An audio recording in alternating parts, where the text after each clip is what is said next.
Domain expansion can be considered the absolute pinnacle of the Jujutsu world. Only the strongest users can even activate this type of ability. Now, before we jump into everything, I do want to give a brief spoiler warning. If you're an anime-only watcher, you should be totally fine to watch this video.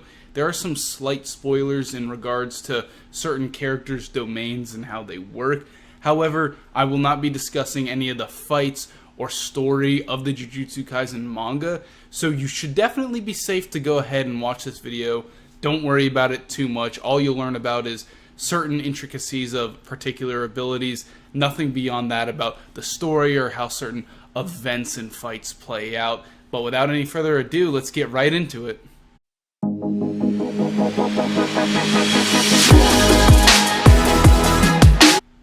In order to fully understand the concept of domain expansion, we first need to understand two things: barrier techniques and innate domains. Barrier techniques are the simplest and most common form of curse technique. It allows the user to create and manipulate barrier walls to either conceal an area, shield themselves, or trap their opponents. Now, how do we know how easy these are to use? Well, even the auxiliary managers at Jujutsu High use curtain techniques. They either emerge from darkness blacker than darkness. We all know that line, right? All you need is a very minimal amount of cursed energy, and you can use a handful of barrier techniques pretty easily, and that's why they're so common and we see them very often. Now, curtains are a great example of barrier techniques. Anytime the Jujutsu High kids are going somewhere and they need to take out a cursed spirit, we don't want people, civilians, to learn about the world of Jujutsu. So curtains help prevent other people from seeing what's going on in the Jujutsu world, keeps all those secrets safe. Simple domains, however, are a much more advanced version, and these are actually the only way. If you cannot perform domain expansion yourself, which is, it's the pinnacle of Jujutsu, it's very hard to do. If you can't do that, simple domain is a great way to counteract it. It's known as the domain for the weak because it's much easier to perform than domain expansion, and this simply prevents you from getting that guaranteed hit inside of another person's domain, helps you fight back if you can't do it yourself. And then there's this other technique known as domain amplification, which is similar to the simple domain. It allows the user to coat themselves in this fluid-like liquid substance thing. It's hard to tell exactly what it is, and basically it neutralizes any technique that it ends up coming in contact with. Similar in regards to the simple domain. It just gives you abilities to counter certain techniques that you otherwise would not be able to. Now, next up we have innate domains.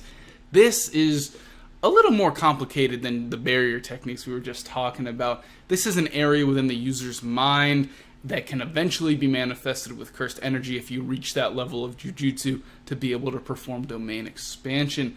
This is how Sukuna lives within Yuji, right? Whenever Yuji died right at the beginning, what ended up happening? Yuji was still able to survive within the innate domain of Sukuna, and this is really cool because everyone has their own innate domain. It takes time to realize it. Not everyone knows right away, but it's usually a manifestation of your personality at its core, and you can tell when you look at, and we'll do this later on in the video when we go over everyone's domain expansion, they're very fitting for the character's personality and their curse techniques. I think a great example of that is Sukuna's Malevolent Shrine.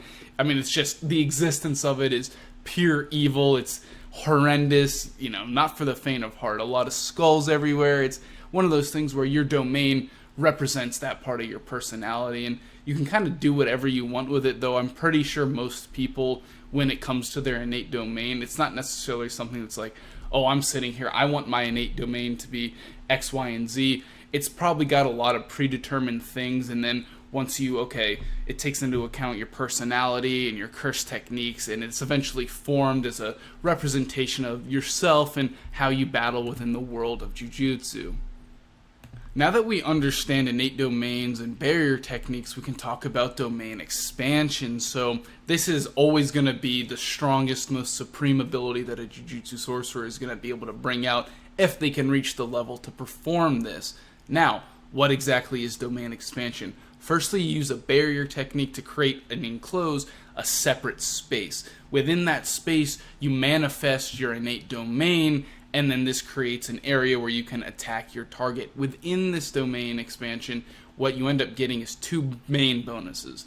Firstly, your stats are basically enhanced. Your curse techniques are more powerful, more potent, however that looks for your specific curse technique.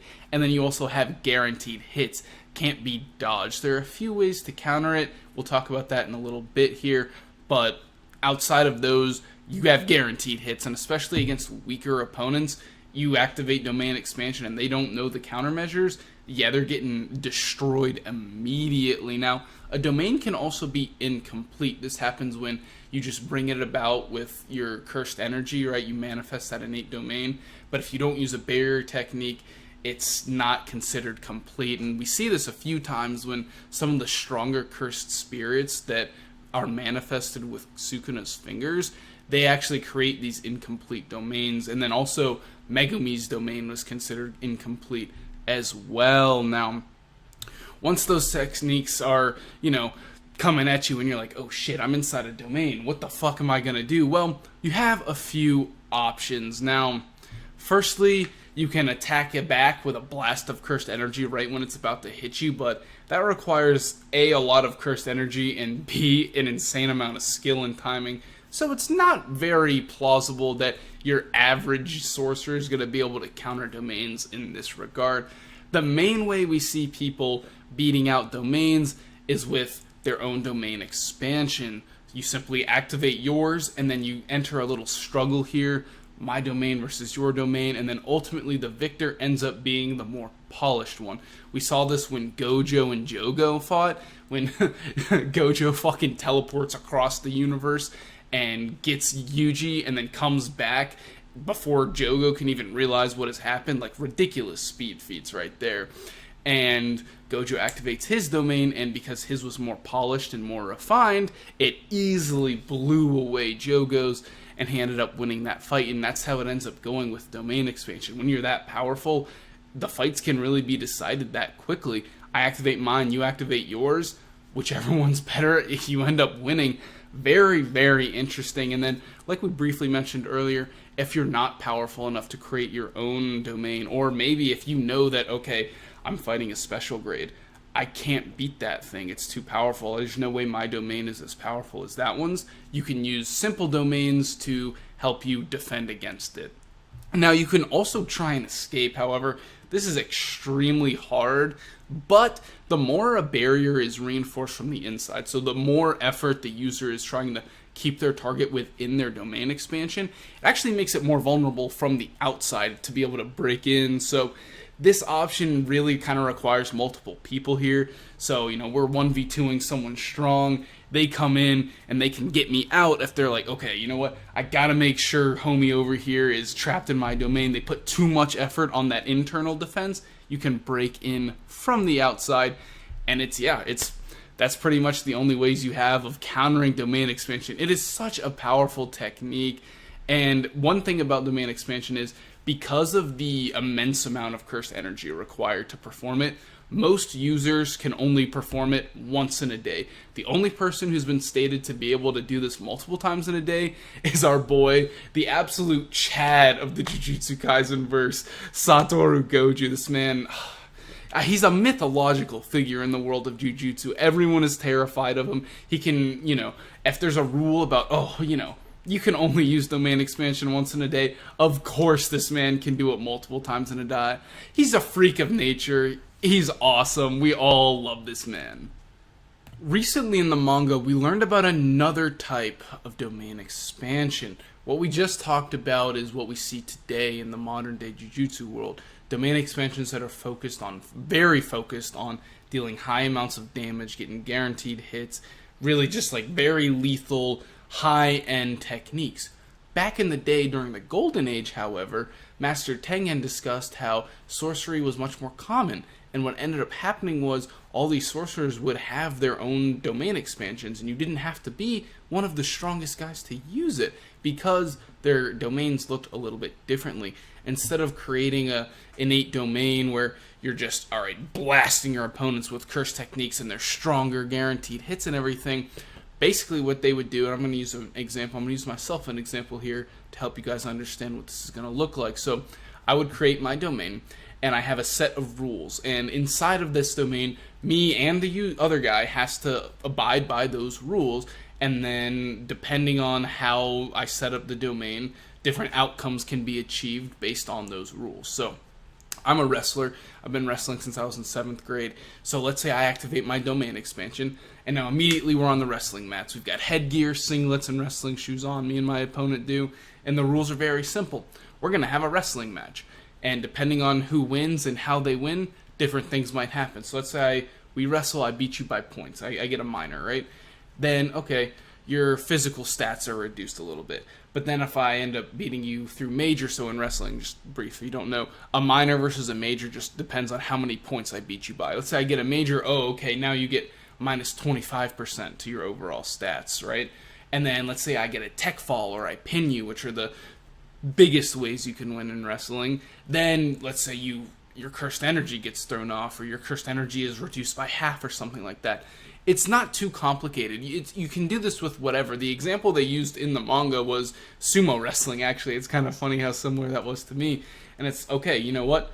Only your feet can touch the ground. You lose if you're pushed out of the ring. And then some effect would end up happening. It's, you have control over it, and depending on how specific and complex you can get with those domains, you can have more control over the outcomes based on who wins. But see, they go both ways, right? Let's say I had ended up losing. My opponent beats me. I take that risk of, I could get my stats reduced too. Now, this is where you can get really spunky with it, because you can create it how it works for you. Like for me, I'm a wrestler. So unless the opponent I happen to be going against is a better wrestler than me, I'm probably going to win it, right? He probably has never wrestled before, so that'll give me that advantage. Let's say you're a swimmer. You can create yours, and it's, okay, 2 lanes, whoever gets to the other end wins. Or it could be, okay, it's freestyle, it's butterfly, it's backstroke, right? You have that kind of control. So I think this type of domain expansion is really cool. It's actually what inspired me to make this video, because I saw this and I was thinking to myself, this is really cool. It's so different than what we normally see, and it made me wonder, and I want to know what you guys think, so comment below. Could you have multiple types of domains? Could our characters here have this type where they can create rules and set them, and then we both have to follow them, and then also have their lethal one-hit KO domains? Or can you only have one or the other? I'm not sure. If you could have both, I think, yeah, let's start teaching everyone that, because it seems, especially what we see in the manga, I won't talk about it to prevent spoilers, but it seems pretty effective even against the modern day sorcerers. So I like it. I think it's a really cool concept. It's so different than what we got to see. So I hope that maybe we get some answers about that. Maybe we'll get to see, oh yeah, you know what? You can have both. You can have your lethal one and your more fun, I don't want to say fun because that detracts from the purpose of it, but a more simpler domain expansion. Not to be confused with simple domains.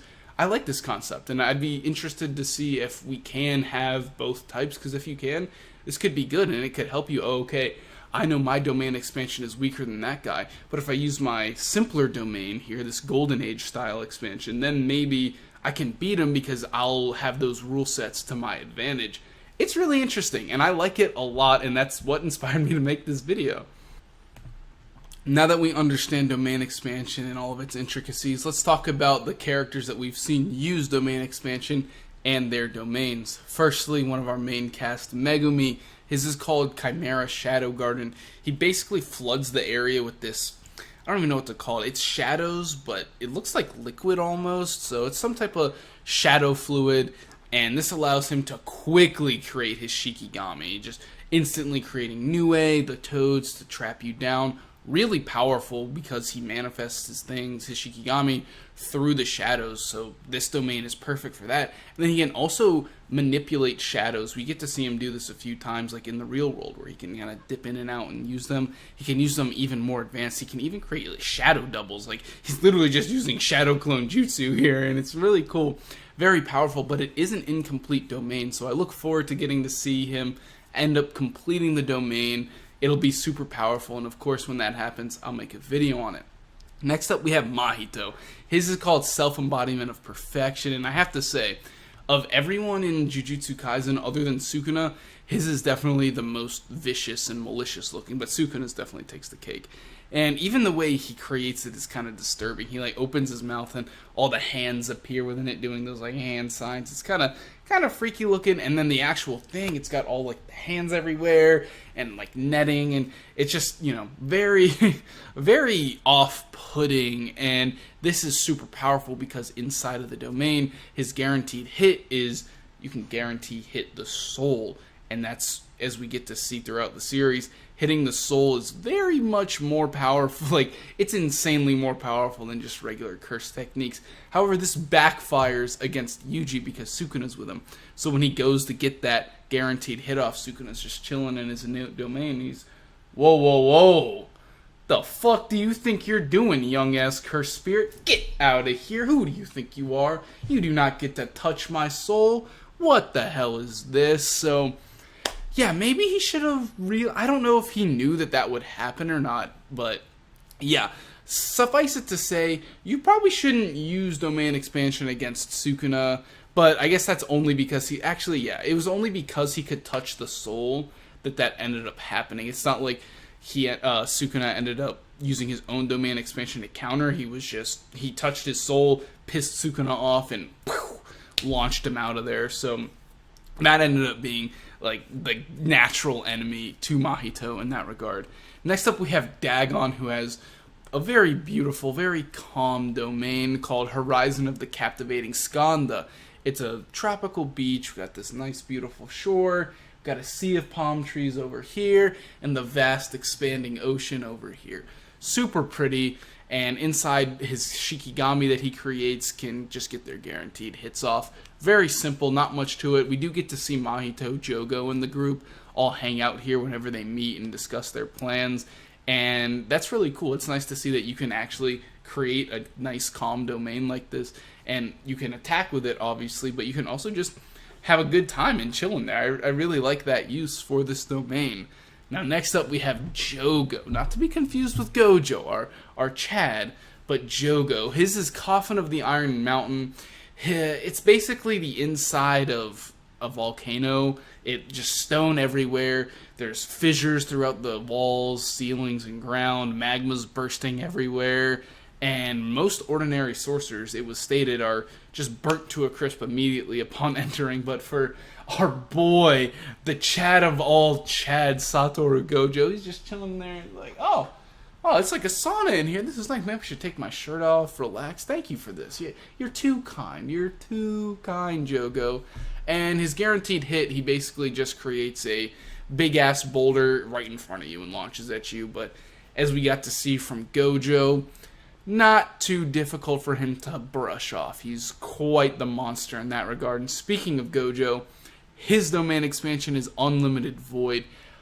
I talked about Dagon's being very beautiful, but Gojo's is very, very cool. I like his a lot. I'm very fascinated by things like space, so I really like his. You basically teleports you to, I don't know, call it the center of the universe. Call it you get to see all of the universe, all of the multiverse maybe.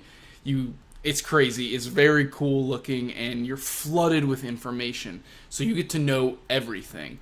And you also, because of this, you have everything and nothing at the same time. It's kind of confusing how that works, but basically, your brain, you're paralyzed with information. You know everything, you know nothing. You have infinite knowledge, and you slowly die because of this. And this is definitely one of the most polished domains, if not the most polished domain, because Jogo, he's a very powerful cursed spirit. I think it was like 7 or 8 cursed fingers is what Geto approximated his strength at. He's a powerful cursed spirit. He's one of the strongest special grades, and Gojo easily overpowered his domain with Unlimited Void. Goes to show just how strong this is.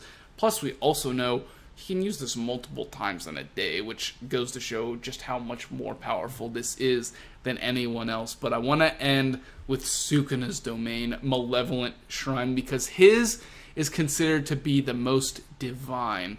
Now, in appearance, it's like a Buddhist shrine almost, but it's kind of been altered to have skulls, horns coming out of it, skulls hanging around it and hanging from the ceiling, mouths around it. It's very disturbing. It's very evil, very fitting for the demon that is Sukuna. Now, I mentioned it being considered a divine technique because he doesn't create a space with a barrier. He manifests it in the world. And this is really crazy, and it was described as akin to an artist drawing a masterpiece on the air instead of on a canvas. That's just the scope of what he's doing with this. Now, because he doesn't create that domain, because it gives you an escape route, he just brings it out into the real world. He creates a binding vow, which makes the max radius of his malevolent shrine 200 meters. That is ridiculous. And he can narrow that and change it however however it suits his purpose. And he can also kind of set it to auto function as well. He can set it so that an inanimate I can't speak English today. What the fuck is wrong with me, guys? He can basically control what it attacks. Inanimate objects, he can have them immediately taken apart with his dismantle technique, and anything that's sensed within it with cursed energy, he can attack with cleave to take them down. This is truly one of the most terrifying domain expansions. It is the most terrifying because he doesn't take you into that extra area. He brings it into the real world. It's awful, and it's so powerful. He's ridiculous in strength. This technique is insane, and I'd like to see if maybe, I don't know if Gojo could do this, but I'd like to see him try because it's very powerful. That could also be a thing, though, that you have to decide when you first create your domain expansion. You might not, once you've, let's say I'm Gojo, and I've created Unlimited Void, and I've been working on it, mastering it. Once you've created it, you might not be able to then change it. So it could be a thing where from the start, when Sukuna first developed his domain expansion, he was thinking to himself and went, I don't want to create a separate area. I want to manifest it into the world. I think that will, the binding vow, it'll make me more powerful. That seems like a good idea. And if that's the case, it really was worth it because we get to see just how destructive that is. It's so powerful. He's one of the most terrifying existences in the entire series. Alright guys, that's going to do it for me today. Thank you so much for watching. Make sure to like the video if you did. Leave some comments below talking about your favorite domain expansions. Make sure to subscribe for more anime and manga content, and I'll catch you guys in the next one.